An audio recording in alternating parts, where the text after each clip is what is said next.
आइए आज आप सब जानेंगे वर्ष 2025 आषाढ़ मास कृष्ण पक्ष में एकादशी का व्रत कब धारण किया जा रहा है। तो जानेंगे व्रत के शुभ मुहूर्त के बारे में, पूजन का क्या समय होगा, इस दिन क्या करना चाहिए, भगवान को विशेष करके किस वस्तु का भोग लगाना चाहिए। तो आइए जानते हैं इन सबों के बारे में। आषाढ़ मास कृष्ण पक्ष की एकादशी को योगिनी एकादशी के नाम से जाना जाता है।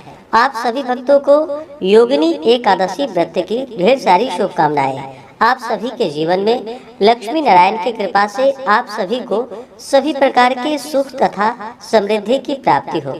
जो भी भक्त सच्ची श्रद्धा के साथ, नियम और निष्ठा के साथ योगिनी एकादशी का व्रत धारण करते हैं तो इस व्रत के प्रभाव से व्यक्ति के सभी प्रकार के पाप और ताप नष्ट हो जाते हैं।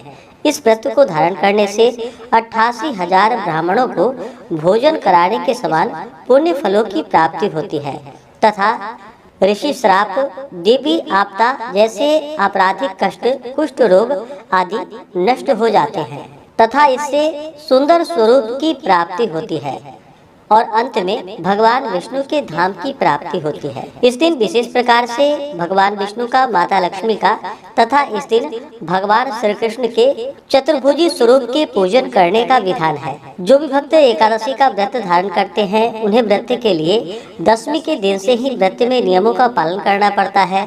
दशमी तिथि के दिन सूर्यास्त होने से पहले ही सात्विक आहार ग्रहण करनी चाहिए। रात्रि ब्रह्मचर्य का पालन करते हुए भगवान नाम का स्मरण करते हुए सोना चाहिए। एकादशी की सुबह उठ करके स्नान आदि करके शुद्ध वस्त्र धारण करके भगवान सूर्य नारायण को अर्घ्य प्रदान करनी चाहिए और फिर व्रती को व्रत का संकल्प लेना चाहिए। भगवान विष्णु से प्रार्थना करनी चाहिए कि हे भगवान विष्णु, आज मैं योगिनी एकादशी का व्रत धारण करने जा रहा हूँ या करने जा रही हूँ। इस प्रकार से भगवान से प्रार्थना करें कि मेरे सभी प्रकार के पाप और ताप नष्ट हो। आपके मन में जो भी इच्छा हो, जो भी कामना हो, वह भगवान विष्णु से कहें और इस दिन दिन रात्रि उपवास रहते हुए उपवास ना रह पाए तो एक समय फलाहार ग्रहण करके व्रत को धारण कर सकते हैं। और इस दिन भगवान का सुबह के वक्त, शाम के वक्त, एकादशी तिथि के दिन पूरे विधि विधान के साथ पूजा करनी चाहिए। इस दिन भगवान का गंध, पुष्प, धूप, दीप आदि से पूजन करके विशेष करके गौ घृत तथा मिश्री का भोग भगवान को अवश्य लगानी चाहिए और इसे प्रसाद के रूप में ग्रहण भी करना चाहिए। जब भी भगवान को भोग लगाए तो तुलसी दल डाल करके भगवान को भोग लगाना चाहिए। अनेक प्रकार के दूध से बने हुए वस्तु या अभी के मौसम में जो भी ऋतु फल प्राप्त हो उसका भगवान को भोग लगाए। जल से आचमनी करवाए। मुख शुद्धि के लिए पान पत्र, सुपारी, लौंग, इलायची के साथ में अर्पित करे। द्रव्य दक्षिणा चढ़ाए। इस प्रकार से भगवान का पूजन करके एकादशी व्रत का कथा श्रवण करनी चाहिए, भगवान की आरती करनी चाहिए। इस प्रकार एकादशी तिथि के दिन पूजन करके द्वादशी की सुबह उठ करके स्नान आदि करके शुद्ध वस्त्र धारण करके भगवान का पूजन और आरती कर ले और फिर समय के अनुसार ब्राह्मणों को भोजन करवाए, ब्राह्मणों को दान दक्षिणा दे और समय के अनुसार फिर व्रत का पारण करना चाहिए। इससे व्यक्ति के सभी प्रकार के पाप और ताप नष्ट हो जाते हैं। तो आइए जानते हैं वर्ष 2025 आषाढ़ मास कृष्ण पक्ष एकादशी व्रत के शुभ मुहूर्त पूजन समय के बारे में। एकादशी तिथि प्रारंभ समय 21 जून 2025 दिन शनिवार सुबह 7:21। एकादशी तिथि की समाप्ति 22 जून 2025 दिन रविवार सुबह 4:28 पे एकादशी तिथि की समाप्ति है। तो इस बार वाराणसी पंचांग के अनुसार, सनातन पंचांग के अनुसार, मैथिली पंचांग के अनुसार आषाढ़ मास योगिनी एकादशी का व्रत 2 दिन पड़ रहा है, जो कि पहले दिन 21 जून को स्मार्त के लिए है, गृहस्थों के लिए है और 22 जून को वैष्णवों के लिए एकादशी का व्रत बतलाया गया है। व्रत का पारण हरिवासर समाप्त होने के बाद करना चाहिए। हरिवासर का समय द्वादशी तिथि का पहला चौथाई हिस्सा हरिवासर का होता है। तो द्वादशी तिथि की समाप्ति 22 जून 2025 दिन रविवार को रात्रि 1:24 पे द्वादशी तिथि की समाप्ति है। हरिवासर की समाप्ति 22 जून को सुबह 9:42 पे हरिवासर की समाप्ति है। ऐसे में जो भी 21 जून को व्रत भक्तजन धारण करने वाले हैं तो सभी व्रत का पारण 21 जून को धारण करने वाले 22 जून को पारण दोपहर 1:47 से शाम 4:35 तक व्रत का पारण करेंगे। और जो भी 22 जून को व्रत धारण करने वाले हैं वो व्रत का पारण सूर्योदय होने के बाद व्रत का पारण कर सकते हैं। आप जहाँ भी हो तो अपने जगह के अनुसार सूर्योदय के समय के अनुसार फिर आप सूर्योदय के बाद व्रत का पारण कर सकते हैं।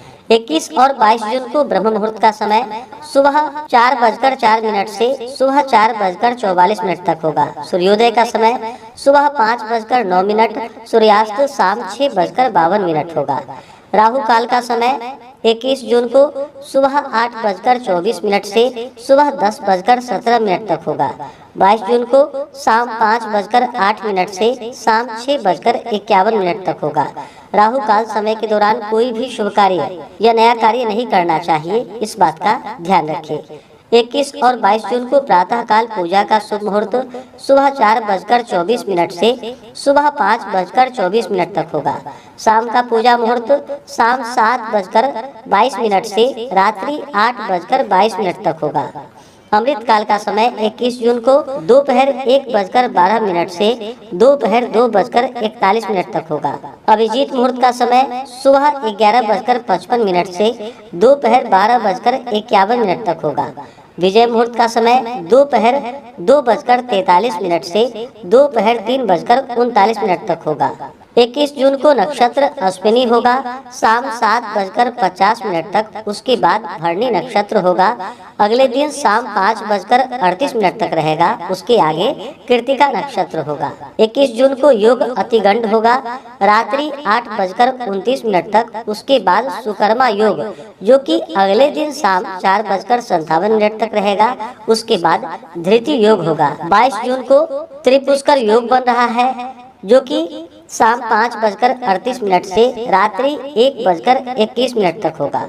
व्रती को व्रत के दौरान शुद्ध और सात्विकता का पालन करना चाहिए। किसी के ऊपर क्रोध नहीं करनी चाहिए। अपने मन में किसी के प्रति ईर्षा या द्वेष का भाव नहीं लाना चाहिए। ब्रह्मचर्य का पालन करना चाहिए। इस दौरान ओम नमो भगवते वासुदेवाय या श्री कृष्ण गोविंद हरे मुरारी आदि मंत्रों का जप जो कि व्रत के दौरान अवश्य ही करनी चाहिए। इससे भगवान विष्णु अपने भक्तों पर अति प्रसन्न होते हैं, अपने भक्तों के सभी प्रकार के दुख और कष्ट को दूर कर देते हैं तथा सुख तथा समृद्धि का आशीर्वाद प्रदान करते हैं।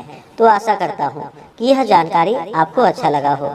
इसी प्रकार से ज्ञानवर्धक जानकारियाँ प्राप्त करते रहने के लिए, व्रत पूजा के बारे में जानने के लिए, कथा को सुनने के लिए चैनल पे अगर आप पहली बार आए हैं तो चैनल को लाल बटन दबा करके सब्सक्राइब करें, साथ में बेल आइकन घंटी को दबाएं ताकि आने वाली वीडियो का नोटिफिकेशन आपको समय से मिलता रहे।